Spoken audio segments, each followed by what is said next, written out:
Assistant Secretary Oates, again, thank you for being here.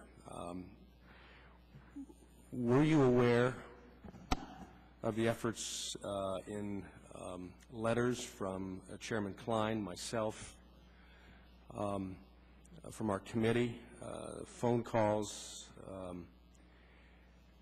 meetings that have been going on for 6 months trying to get answers on this very issue had been undertaken? Were you aware of those efforts?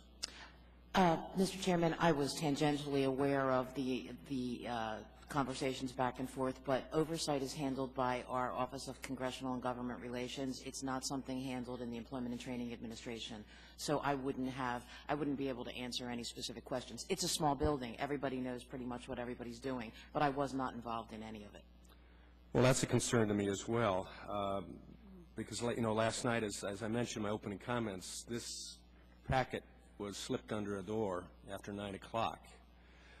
I really don't know what's in it other than a disk.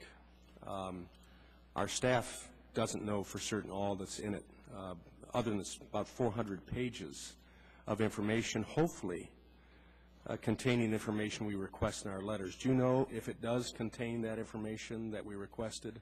The direct answer would be no, sir, but I need to tell you that the Department takes seriously all of the questions that Congress puts up there. So if you were asking my opinion would be that OCIA answer to the best of their ability. So the best ability in 6 months since we initiated the requests on this, as we all would agree, a very, very critical issue of sequestration and the use of the WARN Act, regardless of where we stand on the sequestration itself, whether we think it's going to result in as many layoffs as it potentially could.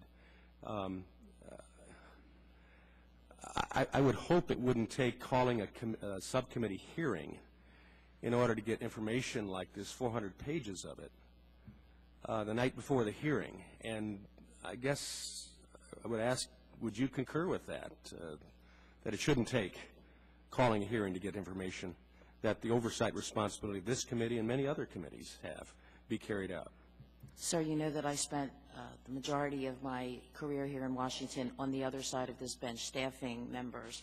So I understand your frustration, but I hope you understand that I'm saying to you, I'm on a team, and OCIA is part of that team, and I have to assume that they're doing everything in their power to answer your questions as fully as possible, and I will be happy to take your concerns back to them when I go back to the Department of Labor. Well, I would appreciate that. I would appreciate if you could give me your assurance that in the future, when we request information like this, we won't have to go through this process, but we will have timely response, even if it's saying we're still compiling.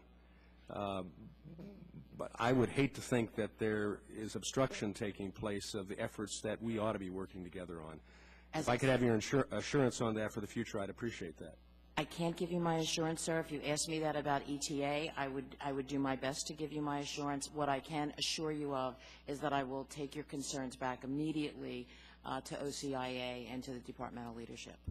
Well, let's talk about ETA then.